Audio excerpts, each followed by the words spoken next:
Hello नमस्कार। आज हम बात करने जा रहे हैं कि राइट टू बी फॉरगेटन ये कौन सी राइट है।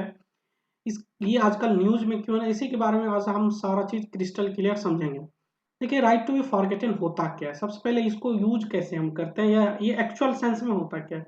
जैसे कि इसके दो पार्ट है। पहले पहले चीज तो ये समझिए कि इंफॉर्मेशन क्या होता है। इंफॉर्मेशन जो हमारे बारे में या किसी पर्टिकुलर इंसान के बारे में, जो हमारे जो नेट पर, इंटरनेट पे या किसी वेबसाइट पे पड़ा हुआ होता है, वो एक तरह का इंफॉर्मेशन हो गया जो कि पब्लिक डोमेन में होते हैं। ठीक। अब राइट टू बी फॉरगेटन क्या होता है। अब इससे समझने से पहले आप एक एग्जांपल से समझिए कि जैसे कोई एक पर्टिकुलर इंसान क्या होता है कि वो कोई गलत रॉन्ग कमिट करता है, या प्रीवियस कुछ कुछ उन्होंने गलत कमिट करा। बट उसके कारण उसका क्या हो रहा है कि अभी जो पर्सनल लाइफ है वो जीना थोड़ा सा दिक्कत हो रही है, या कहीं भी जाता है तो उसमें दिक्कत आ रही है, तो वो उसे उस चीज को भूलना चाहता है। तो वो ही उसी के लिए जो है ना, एक प्रकार का राइट टू बी फॉरगेटन जो है, एक आर्टिकल 21 ऑफ कॉन्स्टिट्यूशन जो है वो हमें राइट टू लाइफ का एक फंडामेंटल राइट देते हैं। इसी के अंदर आर्टिकल 21 में ही राइट टू प्राइवेसी, जो कि पुट्टास्वामी जजमेंट से आया हुआ है, इसमें हमें एक फंडामेंटल राइट टू प्राइवेसी भी दिया गया। इसी के अंतर्गत जो है राइट टू बी फॉरगेटन भी आता है। तो आपका क्वेश्चन होगा कि क्या हमारे पास एक इससे राइट टू बी फॉरगेटन से रिलेटेड कोई बिल है या कोई एक्ट है। तो ऐसा कुछ भी नहीं है।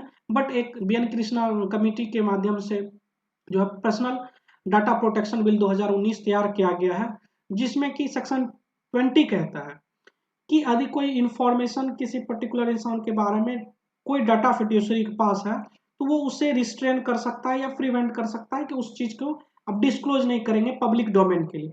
तो इसमें एक शब्द है कि आप डाटा फिड्यूसरी, आप पूछेंगे डाटा फिड्यूसरी क्या होता है। तो ऑर्गेनाइजेशन, वो सिस्टम जो कि डाटा को स्टोर करके रखता है, उसे ही डाटा फिड्यूसरी कहता है। जैसे गूगल है, गूगल को आज आपको पता है कि गूगल में सबके बारे में, लगभग इंसान के बारे में, इवन आप मैप यूज करते हैं, कुछ भी चीज यूज करते हैं, उसके बारे में उसके पास डाटा होता है। या कुछ गलत फोटो आप पोस्ट कर दिया आपने गूगल फोटो में, तो वो क्या है कि उसके पास रिस्टोर हो गए, तो वो चाहे तो वो कर सकता है। तो ये चीज इसी को हम डाटा फिड्यूसरी कहते हैं।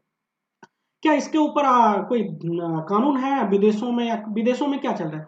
तो यूरोपियन यूनियन के जो कोर्ट है, उन्होंने एक जजमेंट में इसे राइट टू फॉरगेटन को स्टेटूटरी राइट का दर्जा दिया है, जिसमें कि जनरल डाटा प्रोटेक्शन रेगुलेशन के अंदर ही उसको अपहेल्ड किया है। सबसे पहले कि कोर्ट को इस चीज पे डिसाइड करने से पहले तीन चीजों पे ध्यान देना पड़ता है। एक तो राइट टू प्राइवेसी, और दूसरा राइट टू इन्फॉर्मेशन। क्योंकि राइट टू प्राइवेसी जितना इंपॉर्टेंट है, उतना ही इंपॉर्टेंट राइट टू इन्फॉर्मेशन है। क्योंकि किसी व्यक्ति को राइट टू इन्फॉर्मेशन से डिप्राइव नहीं किया जा सकता। और राइट टू, ये भी एक तरह का किस इंसान का जो पर्सनल लाइफ है उसको भी एक सिक्योरिटी देता है। तो इसके बीच में जो है ना बैलेंस, और इस पे जो जुडिशियल ट्रांसपेरेंसी पर आधार पे ये जजमेंट दिया जाता है। अभी एक आशुतोष कौशिक को आप जानते होंगे कि जो बिग बॉस के 2008 और एमटीवी रोटीज पांचवा सीरीज का विनर रह चुका है। इन्होंने जो बिग बॉस में जो गलत सारे एक्ट करा हुआ था या गाली गलौज किया हुआ था, जो भी आज पब्लिक डोमेन में उसके फुटेज है, वीडियोज है, उसको वो चाहता है कि सिस्टम पर से, साइट पर से, वेबसाइट वगैरह सब पर से वो हटा दिया जाए। तो उसी के रिगार्डिंग एक दिल्ली हाईकोर्ट में पिटिशन फाइल किया गया है, जो कि उसे वो चाहता है कि ये जो इंफॉर्मेशन हमें ये पेन करता है कि जब भी हम किसी पब्लिक अपीयरेंस में जाते हैं तो हमें इस चीज से फेस करना पड़ता है। हम चाहते हैं कि इस चीज को हम भूल जाए।